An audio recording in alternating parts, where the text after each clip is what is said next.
The Hanging Girl on the Bus. This story is inspired by mysterious incidents shared by different people. Whether you believe it or not is entirely up to you. But after hearing this story, you may think twice before boarding an almost empty long-distance bus after midnight. My name is Ryan. Even today, whenever I hear the horn of a long-distance bus after midnight, my heart starts racing. The smell of diesel instantly brings back the memory of that night. A night that changed my life forever. It happened about 3 years ago. I was returning to my village after finishing work in the city. The last long-distance bus was my only option. The bus was almost empty. Apart from the driver and the conductor, I was the only passenger. At exactly 12:00 a.m., the bus stopped at a lonely petrol station. The surroundings were silent and covered in darkness. A few dim streetlights flickered in the distance. The driver got off to fill the fuel tank, while the conductor stepped outside for a cigarette. I stayed inside the bus, scrolling through my phone. A few minutes later, they returned, and the bus slowly pulled back onto the highway. About 5 minutes later, the lights inside the bus began flickering. I assumed it was an electrical problem. Then I heard it. Tap, tap, tap. It sounded as if someone was slowly walking from the back of the bus toward the front. I immediately turned around. There was no one there. As I faced forward again, I heard a young woman's voice whisper right beside my ear. "Is this bus going to my destination?" I jumped and looked around. There was nobody. Only the driver, the conductor, and me. A chill ran down my spine. I quickly walked toward the front. The conductor looked at me with a pale face and whispered, "You heard it too, didn't you?" I couldn't answer. The driver tightened his grip on the steering wheel and said in a trembling voice, "Whatever happens, don't look back." The fear in his voice didn't sound fake. About 30 minutes later, I looked out of the window. To my horror, we were standing in front of the same petrol station again. It was impossible.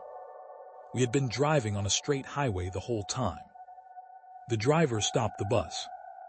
This time the petrol station was completely deserted. No workers. No vehicles.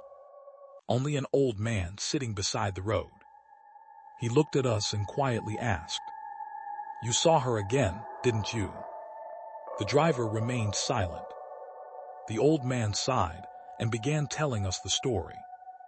5 years ago, a young woman had boarded this very bus to meet the man she loved.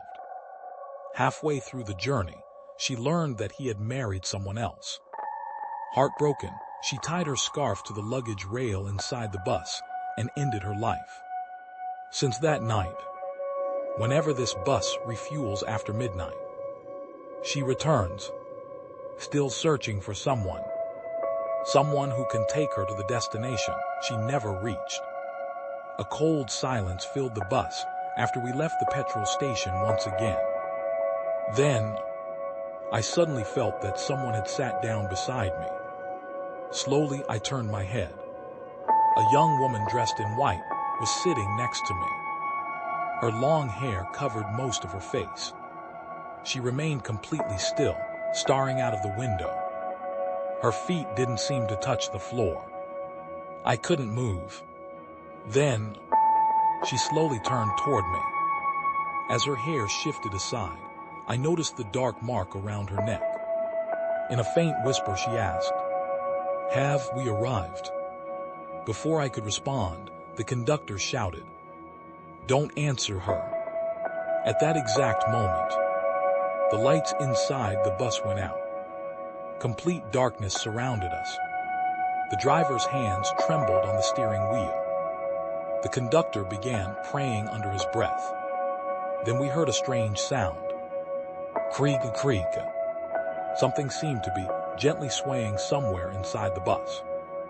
My heartbeat grew louder with every passing second. Suddenly, The emergency lights flickered back on. I looked up and froze.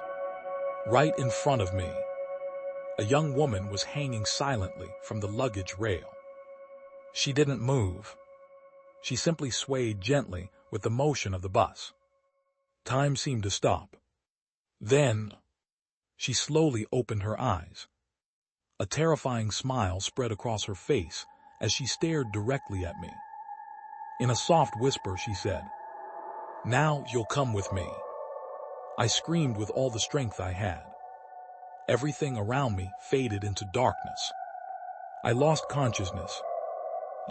When I opened my eyes again, it was dawn. I was lying on a bench at my village bus stop. The driver and the conductor were splashing water on my face. The driver sighed with relief. "You're finally awake." As I sat up, every horrifying moment from the previous night came rushing back. My voice shook as I asked, Where is that girl?" The driver and the conductor exchanged nervous glances. The conductor quietly replied, "When we stopped, you were unconscious in your seat. We carried you here." The driver then reached into his pocket and took out a small silver anklet. He held it toward me. "Is this yours?" I shook my head. "No." He looked disturbed. "We found it beneath the seat where you were sitting." The anklet felt ice cold. None of us had the courage to keep it, so we buried it beneath an old banyan tree beside the bus stop. I believed everything was finally over. But I was wrong. 1 week later, a newspaper reported that the same bus had mysteriously disappeared again after refueling at the same petrol station. It was found 2 hours later, standing in the middle of the highway. The engine was still running. The driver and conductor were unconscious. And inside the bus, a fresh noose was hanging from the luggage rail above the last seat. The police also recovered a pair of silver anklets.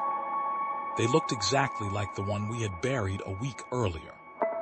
Even today, people say that the same bus still runs on that lonely highway after midnight. And if the lights suddenly go out while you're traveling alone, whatever you do, don't look behind you, because when the lights come back, you may find yourself face to face with the hanging girl on the bus.